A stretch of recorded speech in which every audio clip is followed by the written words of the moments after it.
Hello students, welcome back. और हम continue कर रहे हैं बेटा अपनी कॉस्ट की बुक। तो कॉस्ट की बुक में मैंने आपको पिछली वीडियो में कॉस्ट के इंट्रोडक्शन को समझाया कि भाई कॉस्ट एक्चुअली है क्या, किस तरीके से वर्क करती है।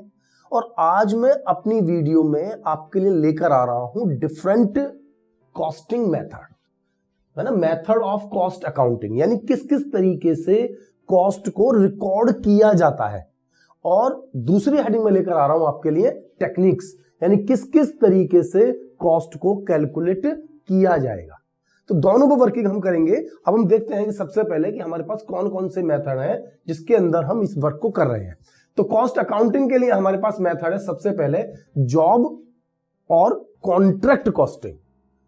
जॉब और कॉन्ट्रैक्ट कॉस्टिंग, जॉब को हिंदी में हम कहते हैं उपकार्य, यानी कि मेन वर्क नहीं कर रहे हैं हम, उसके साथ आपके लिए जैसे जैसे आपकी डिमांड है उसके अकॉर्डिंग केवल उतना काम हम कर रहे हैं। तो जॉब या ठेका, ठेका यानी कि कॉन्ट्रैक्ट, कॉन्ट्रैक्ट दैट मींस कि आप किसी पर्टिकुलर वर्क को करने का एक कॉन्ट्रैक्ट लेते हैं। जैसे कि कंस्ट्रक्शन में है, रोड बनाना है, पुल बनानी है, बिल्डिंग बनाना है, तो कोई भी चीज का कॉन्ट्रैक्ट। तो एक मेथड है हमारा जॉब और कॉन्ट्रैक्ट कॉस्टिंग, और इसके अंदर हम जॉब वर्क करेंगे या किस चीज का कॉन्ट्रैक्ट, इनकी रिकॉर्डिंग करेंगे हम।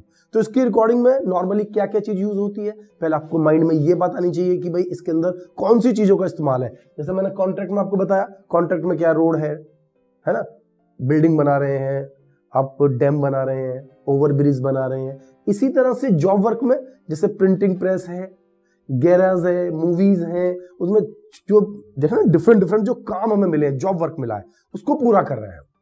नेक्स्ट है मेरे पास प्रोसेस कॉस्टिंग।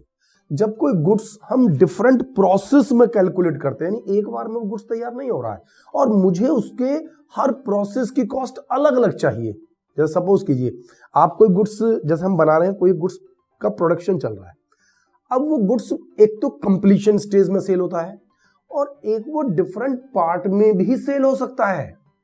कोई भी एग्जांपल, जैसे सपोज करो हम एक सिंपल एक पेन का इस्तेमाल कर रहे हैं, तो पेन में एक रिफिल अलग होती है और कवर अलग होता है।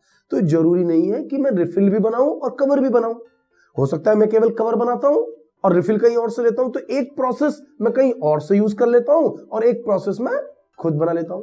क्योंकि ऐसा भी हो सकता है कि जो रिफिल बनाने की जो वर्क है वो एक बड़ी मशीन पर होता है और लाखों यूनिट तैयार होती है पर डे। तो क्या मेरी लाखों यूनिट की सेल है? नहीं है। तो उस सिचुएशन में हम कुछ चीजों को मार्केट से खरीद सकते हैं, कुछ चीजों को खुद बना सकते हैं और बनाकर एक फिनिश प्रोडक्ट तैयार कर सकते हैं। तो यहां पर हमें रिक्वायरमेंट होती है प्रोसेस कॉस्टिंग की। तो प्रोसेस कॉस्टिंग यानी कि प्रक्रिया, जिसमें कोई वर्क एक बार में ना होकर डिफरेंट प्रोसेस में तैयार हो रहा है और हर प्रोसेस की पर यूनिट कॉस्ट हमें पता होनी चाहिए। थर्ड है हमारे पास बैच कॉस्टिंग। बैच, आपने डिफरेंट बार नाम सुना होगा बैच, कि ये किस बैच का है, यानी कि पूरे के पूरे समूह में, ग्रुप में हम कोई गुड्स बना रहे हैं। एक पूरा ग्रुप है, जैसे मेडिसिन है, मेडिसिन का पूरा एक बैच है, उस पर बैच नंबर लिखा रहता है, इस बैच से बना हुआ है। ये नहीं कि सारा माल सेम बना हुआ है, लेकिन एक प्रोसेस है, उस प्रोसेस में जो एक चीज तैयार हुई वो एक बैच की है, दूसरा प्रोसेस तैयार होगा, दूसरा बैच है। तो यहां पर जो हम तैयार कर रहे हैं वो एक समूह यानी ग्रुप में तैयार कर रहे हैं। तो इसमें दवाइयां मैंने आपको बताया, ठीक है, या आप कह सकते हैं कि जैसे बिस्किट बनाते हैं, बिस्किट की फैक्ट्री है ना, तो जो बिस्किट बनाते हैं वो भी एक बैच में बनता है कि भाई एक बार का पूरा कंसेप्ट शुरू हुआ, वो कंप्लीट होकर आया, एक पूरा बैच है, दूसरे बैच में दूसरा बिस्किट तैयार किया। तो ये बैच कॉस्टिंग वहां यूज होती है हमारे पास, बैच कॉस्टिंग, यानी कि पूरे एक ग्रुप की कॉस्ट, यानी इस पूरे ग्रुप की कॉस्ट क्या है। एक है ऑपरेटिंग कॉस्टिंग, यानी कि परिचालन लागत। परिचालन मतलब ट्रांसपोर्ट देखिए ऑपरेटिंग में नाम ही क्लियर होता है, ऑपरेटिंग यहां सर्विसेज की बात चलती है। तो सर्विसेज जनरली ट्रांसपोर्ट में होती है, लेकिन और भी जगह होती है, इलेक्ट्रिसिटी है ना, ये तुम्हारा मूवी देखने जाते हो मल्टीप्लेक्स, तो वहां पर भी जो सीट है, तो पर सीट क्या कॉस्ट आ रही है, तो वहां पर हम ऑपरेटिंग कॉस्टिंग का यूज करते हैं। तो ट्रांसपोर्ट हो, इलेक्ट्रिसिटी हो, मल्टीप्लेक्स हो, ठीक है, इलेक्ट्रिसिटी पावर हाउस का, इसी तरह की कोई भी चीजें हैं उनमें आपको ऑपरेटिंग कॉस्टिंग का इस्तेमाल करना है। नेक्स्ट है मल्टीपल कॉस्टिंग, बहुसंख्यक, मतलब कि नंबर्स बहुत सारे हैं। बहुसंख्यक में क्या हो गया कि जी नंबर बहुत सारे हैं, मल्टीपल चीजें, जैसे कि एक चीज को बनाने के लिए मुझे बहुत सारी चीजें चाहिए। कोई भी चीज ले लीजिए, इलेक्ट्रॉनिक्स में ले लीजिए आप। इलेक्ट्रॉनिक्स में अगर आप कोई भी चीज बनाएंगे तो वो क्या सारी चीजें, आप सपोज कीजिए बहुत सिंपल सी चीज, वॉच ले लीजिए। अब वॉच में कितना है, बहुत सारे इंस्ट्रूमेंट्स हैं, बहुत सारी चीज लगी हुई है, क्या आप हर चीज बना रहे हैं? तो यहां पर है, अगर आप बात कर रहे हैं बहुसंख्यक की, तो यदि आप बहुत बड़ी इंडस्ट्री है तो फिर आपको हर चीज के को अलग अलग बनाना पड़ेगा और फिर उसे असेंबल करके बेचना होगा। गाड़ी है, साइकिल है, स्कूटर है, बाइक है, आप किसी भी चीज को ले लीजिए, घड़ी, मोबाइल, पता है ना मैंने आपको। तो ये सारी चीजें क्या है, बहुसंख्यक लागत का पार्ट है हमारे पास, कि किस तरीके से हम और क्या नाम है अपना मल्टीपल कॉस्टिंग का इस्तेमाल कहां कहां और किस किस सिचुएशन में हो रहा है। ठीक है बच्चा। इसके बाद है डिपार्टमेंटल कॉस्टिंग। तो ये भी कुछ इस तरह का ही है, हमने डिपार्टमेंट बना दिए हैं। भाई ये वाला जो काम है ये डिपार्टमेंट करेगा, इस काम को ये वाला डिपार्टमेंट करेगा। तो डिफरेंट डिपार्टमेंट वाइज हमने वर्क को डिवाइड कर दिया है, तो वहां पर हम इस्तेमाल करते हैं डिपार्टमेंटल कॉस्टिंग का। एक है मेरे पास cost plus method. Cost plus method, इसमें जनरली क्या है कि गुड्स पहले ही तैयार हो चुका है, लेकिन मुझे उसकी सही कॉस्टिंग नहीं पता है, इस पर जो होने वाले ओवरहेड्स है उनकी जानकारी नहीं है। तो हमने एक सिस्टम बनाया है कि भाई जो मेरी लागत लगी तो कुछ खर्चा हम ओवरहेड्स के लिए जोड़ लेते हैं और प्रॉफिट की एक परसेंटेज उसमें जोड़ लेते हैं और उस रेट पर हम गुड्स को सेल कर लेंगे। तो यह कॉस्ट प्लस मेथड, यानी कॉस्ट के साथ कुछ हिस्से को, परसेंटेज को जोड़कर हम पूरे सेलिंग प्राइस को कैलकुलेट कर रहे हैं। एक है हमारे पास टारगेट कॉस्टिंग। टारगेट यानी कि पहले से ही हमने एक प्रोजेक्ट की कॉस्ट को डिसाइड कर लिया है। जनरली इस तरह का जो वर्क होता है ये गवर्नमेंट कंपनीज में होता है। गवर्नमेंट कंपनीज पहले ही एक प्रोबेबल एक कॉस्ट को फाइंड कर लेती है, एक कॉस्ट को डिसाइड करती है कि भाई एक इस चीज पर हमारी इतनी लागत आएगी इस पर्टिकुलर प्रोजेक्ट पर, और उस पर हम वर्क करना शुरू कर देते हैं। यानी कि टारगेट कॉस्टिंग में हम एक जो चीज हम बना रहे हैं उसका टारगेट मेंटेन कर लेते हैं कि इतनी लागत इसमें लगेगी, इतना खर्चा इसमें आएगा, इतनी वर्किंग इसमें करनी पड़ेगी। तो इस तरीके से आपके ये पूरे 8 पॉइंट, 8 से ज्यादा पॉइंट नहीं अवेलेबल हो पाते हैं, इसमें केवल 8 ही पॉइंट बनेंगे क्योंकि इससे ज्यादा कोई मेथड है नहीं। जनरली जो यूज होते हैं वो 1 2 3 4 5 है ना, बस ये 5 मेथड सबसे ज्यादा इंपॉर्टेंट है, 3 और एक्स्ट्रा है। जैसे जैसे एडवांस सिस्टम चलता चला जा रहा है, नई नई चीजें, नई नई सिस्टम से, नई नई नेम से हमारे सामने आती जा रही है। तो ये हो गया हमारे पास कॉस्टिंग, कॉस्ट अकाउंटिंग के मेथड, और ये है हमारे पास टेक्निक। ठीक है, अब हम डिस्कस करते हैं कॉस्टिंग की टेक्निक। टेक्निक यानी कि वो तरीके जिसमें हम अकाउंटिंग यानी कॉस्ट को कैलकुलेट करते हैं। कॉस्ट को कैलकुलेट करने के डिफरेंट टेक्निक्स। तो इसमें सबसे पहली टेक्निक है हिस्टोरिकल कॉस्ट। हिस्टोरिकल आपने अकाउंट में पढ़ा ही होगा, हिस्टोरिकल मेथड, हिस्टोरिकल कंसेप्ट, यानी कि यहां पर जो डेटा है वो एक्चुअल है, यानी कि लागतें यानी कि जो कॉस्ट है वो पहले एक्चुअल कैलकुलेट हो रही है, फिर हम उसे कंपेयर कर रहे हैं। यानी कि यहां पर हिस्टोरिकल कॉस्ट में जो कॉस्ट आ चुकी है, जो कॉस्ट कैलकुलेट हो चुकी है, उस पर हम वर्किंग कर रहे हैं। तो ये टेक्निक थोड़ी सी पुरानी है क्योंकि जब वो लागत लग ही चुकी तो आप उसमें क्या इंप्रूवमेंट करेंगे, लेकिन फ्यूचर के लिए कर सकते हैं। फ्यूचर के लिए आप नई प्लानिंग बना सकते हैं, ऐसा नहीं है कि बिल्कुल फ्लॉप है। तो हिस्टोरिकल कॉस्टिंग मेथड भी एक टेक्निक है जिसके थ्रू हम कॉस्ट को कैलकुलेट कर सकते हैं और we just make the planning. Next है हमारे पास स्टैंडर्ड कॉस्टिंग। देखिए नाम में ही क्लियर है इसका परिमाप, यानी कि यहां पर जो आप गुड्स बना रहे हैं, जो गुड्स तैयार कर रहे हैं, उनके सबसे पहले हम तैयार करते हैं स्टैंडर्ड्स। स्टैंडर्ड्स बना रहे हैं कि भाई इस गुड्स को बनाने के लिए कितना मटेरियल लगेगा, यानी पर यूनिट इतना मटेरियल लगना चाहिए, पर यूनिट इतना लेबर लगनी चाहिए, पर यूनिट इतना ओवरहेड लगना चाहिए। ये स्टैंडर्ड्स हम बना रहे हैं। जब हम मैनेजमेंट अकाउंटिंग पढ़ते हैं तो वहां भी जब हम कंट्रोलिंग की बात करते हैं तो कंट्रोलिंग के लिए हमें स्टैंडर्ड्स चाहिए। तो इसी तरह से किसी भी प्रोडक्ट को बनाने के लिए, क्योंकि जब आप मैन्युफैक्चरिंग में है तो काम भी देखो बड़ा है, मैन्युफैक्चरिंग में आपको हर छोटी छोटी बात का ध्यान देना होगा, क्योंकि हम इस कॉम्पिटिटिव जो सिस्टम में हम जी रहे हैं, तो इस कंपटीशन में जिसकी कॉस्ट कम आएगी केवल वही टिक पाएगा, बाकियों को मार्केट छोड़नी पड़ेगी। प्रोडक्शन बंद करना पड़ेगा। आप जनरली देखते हैं कि इंडस्ट्रीज बंद हो जाती हैं, फैक्ट्रियां बंद हो रही हैं, नई नई फैक्ट्रीज हम खोल रहे हैं और वो साल 1.5 साल में 2 साल में बंद हो जाती है, और बंद में भी वो कहता है कि मैंने तो बहुत बड़ा लॉस लिया। तो जनरली लोग इंडस्ट्री में इन्वॉल्व नहीं हो पाते, जनरली लोग नहीं चाहते कि वो फैक्ट्री खोले, प्रोडक्शन में जाएं।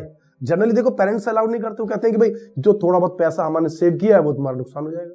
वो क्यों हो रहा है? क्योंकि कॉस्टिंग टेक्निक्स को सही तरीके से नहीं पढ़ा गया है, कॉस्टिंग मेथड्स को सही यूज नहीं किया गया है, आपने इस कॉम्पिटिटिव सिस्टम को एनालिसिस नहीं किया है, इसके कारण ये सारे लॉसेस हमें हो रहे हैं। वरना कंपटीशन तो सबके लिए है, हमारे लिए अकेले थोड़ी है। तो कंपटीशन को यदि हम समझ पाए कि कितना कंपटीशन है और उसे कैसे बियर करना है, तो इसमें स्टैंडर्ड कॉस्टिंग में हमने सबसे पहले स्टैंडर्ड्स बनाए कि भाई इतना मटेरियल, इतना लेबर, इतने रेट पर इस तरीके से ओवरहेड्स लगने चाहिए, एंड देन एक्चुअल रिजल्ट से हमने उसे कंपेयर किया। एक्चुअल रिजल्ट से फिर स्टैंडर्ड्स को कंपेयर किया, क्या हमारे जो एक्चुअल रिजल्ट्स हैं वो स्टैंडर्ड को मैच कर रहे हैं, नहीं कर रहे हैं, नहीं कर रहे हैं तो क्या प्रॉब्लम्स है, क्या हमें चेंजेस करने हैं, किस तरीके से हमें बदलाव करने हैं, कहां हमारी डिसएफिशिएंसी हो रही है। तो इसके थ्रू, स्टैंडर्ड कॉस्टिंग के थ्रू हम अपनी एफिशिएंसी को बढ़ा सकते हैं और कॉस्ट पर कंट्रोल कर सकते हैं। नेक्स्ट है मार्जिनल कॉस्टिंग। अब ये जो मार्जिनल कॉस्टिंग है, एक्चुअली ये वेरिएबल कॉस्ट को डिनोट करता है। यहां पर फिक्स्ड और वेरिएबल को अलग अलग कर दिया है, फिक्स्ड और वेरिएबल कॉस्ट को अलग अलग करा है, क्योंकि मार्जिनल कॉस्टिंग में हम वेरिएबल कॉस्ट को फोकस करते हैं। यानी कि जो हमारे डिसीजन है वो वेरिएबल कॉस्ट पर है, कि फिक्स तो फिक्स्ड है, एक पर्टिकुलर पीरियड के लिए फिक्स कॉस्ट फिक्स्ड है। तो हमें जो डिसीजन लेना है, हमें जो ऑर्डर लेना है, हमें जो कोटेशंस अपनी फील करनी है, उसमें जो मेन टारगेट है वो वेरिएबल कॉस्ट है। मार्जिनल कॉस्ट को वैसे हम कहते हैं ना एडिशनल, सीमांत लागत, यानी एडिशनल कॉस्ट। यदि हम इतना प्रोडक्शन और करें तो इस पर कितनी लागतें और बढ़ जाएंगी, तो हमें जो वर्किंग करनी होती है वो मतलब मार्जिनल कॉस्टिंग में वेरिएबल कॉस्ट पर करना होता है। तो जब वेरिएबल कॉस्ट को डिस्कस कर रहे हैं तो मार्जिनल कॉस्टिंग के थ्रू जाएंगे। एक है डायरेक्ट कॉस्टिंग, प्रत्यक्ष लागत, यानी यहां पर हम बाकी खर्चों को काउंट ही नहीं कर रहे हैं, हम केवल डायरेक्ट कॉस्ट यानी direct material, direct labour, direct overheads, यानी कि जो खर्चे आ रहे हैं जो प्रोडक्शन में डायरेक्ट इस्तेमाल हो रहे हैं, केवल उन्हें हम कॉस्ट का पार्ट मान रहे हैं, और बाकी जितने भी इनडायरेक्ट एक्सपेंसेस हैं उन्हें हम पीएल में ट्रांसफर कर रहे हैं, प्रॉफिट एंड लॉस अकाउंट में, यानी कि उन्हें हम अपनी कॉस्ट का पार्ट नहीं मान रहे। तो इसमें सबसे कम कॉस्ट आएगी आपकी, केवल डायरेक्ट कॉस्ट को ले रहे हैं आप। तो ये भी एक कंसेप्ट है, क्योंकि मैंने आपसे कहा ना कॉम्पिटिटिव सिस्टम में जैसे ही आप जाएंगे तो आपको समस्या आने लगेगी। जैसे मार्जिनल कॉस्टिंग है, मार्जिनल कॉस्टिंग में जो हमारी जो हेल्प हुई थी वो कई तरीके से थी। मार्जिनल कॉस्टिंग में हम एक टेक्निक का इस्तेमाल कर लेते हैं, ब्रेक इवन पॉइंट, बीईपी, यानी कितना प्रोडक्शन करें हम कि ना हमें प्रॉफिट हो ना लॉस हो। तो कम से कम पहले हम अपने प्रोडक्शन को उस लेवल तक लेकर आए कि नो प्रॉफिट नो लॉस की सिचुएशन में आए, एंड देन हम अपने प्रोडक्शन को ज्यादा प्रॉफिट भी गेन कर सकते हैं। वो तब कर सकते हैं जबकि हम उतने प्रोडक्शन को मार्केट में उस प्राइसेस पर सेल कर पाए। तो कॉम्पिटिटिव सिस्टम में समझना होगा, कॉस्टिंग की हर मेथड को, टेक्निक्स को समझना होगा, तभी हम अपने सिस्टम में अपने प्रोडक्ट की कॉस्ट को रिड्यूस कर पाएंगे और इस कॉम्पिटिटिव सिस्टम में जी पाएंगे। एक है एब्जॉर्प्शन कॉस्टिंग, संविलियन लागत। ये एब्जॉर्प्शन कॉस्टिंग में हम फिक्स्ड और वेरिएबल दोनों को इन्वॉल्व करते हैं, यानी फिक्स्ड और वेरिएबल दोनों ही हमारे लिए हमारी कॉस्ट का पार्ट है। तो ऐसी सिचुएशन में जो हमारे स्टॉक्स बच रहे हैं, लास्ट में जो गुड्स बच रहा है उसके अंदर भी टोटल कॉस्ट का पार्ट है, यानी फिक्स कॉस्ट का पार्ट है। हमारे ओपनिंग स्टॉक में भी होगा और क्लोजिंग स्टॉक में भी होगा। यानी कि जो एब्जॉर्प्शन कॉस्टिंग है ये भी एक तरह से ट्रेडिशनल कॉस्टिंग है, पुराना मेथड है, जिसे कि जर्नली हम कर सकते हैं इस्तेमाल, लेकिन आज के मॉडर्न सिस्टम में हमारे पास जो स्टॉक बचे हैं उसमें हम फिक्स कॉस्ट के पार्ट को यदि इन्वॉल्व करेंगे तो हमारी कॉस्ट का सही पिक्चर क्लियर नहीं हो पाती है।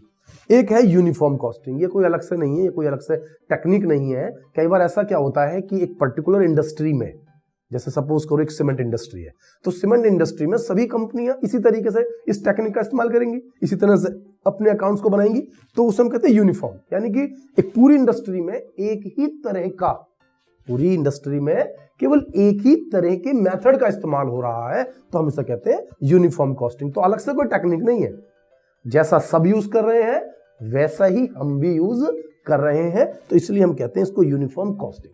तो कॉस्टिंग को बिल्कुल भी आप ऐसे ना तो बहुत ज्यादा टिपिकल सेंस में रखें अपने माइंड में। एक बार कॉस्टिंग है, कॉस्टिंग सीधा सीधा कंसेप्ट है भाई, इतना मटेरियल, इतना लेबर, इतना ओवर, केवल आपको टोटल करना है, कुछ नहीं करना है, लेकिन काफी ज्यादा अंडरस्टैंड करना है। इतना करने से ज्यादा मतलब लर्निंग कम है, अंडरस्टैंडिंग पैटर्न ज्यादा है। जितना ज्यादा आप अच्छा अंडरस्टैंड कर पाएंगे कॉस्टिंग, मुझे नहीं लगता है कि किसी भी चैप्टर में आपको प्रॉब्लम होगी। तो अब हम इन मेथड्स को और टेक्निक्स के बाद आपके लिए जो हमारे पास कॉस्टिंग है इससे रिलेटेड एक और वीडियो लेकर आऊंगा मैं अभी थियरी के अंदर, जिससे कि हमें कॉस्टिंग का जो कंसेप्ट है वो पूरी तरह समझ में आ जाए। तो बेटा मिलता हूं आपसे मैं नेक्स्ट वीडियो में। Thank you.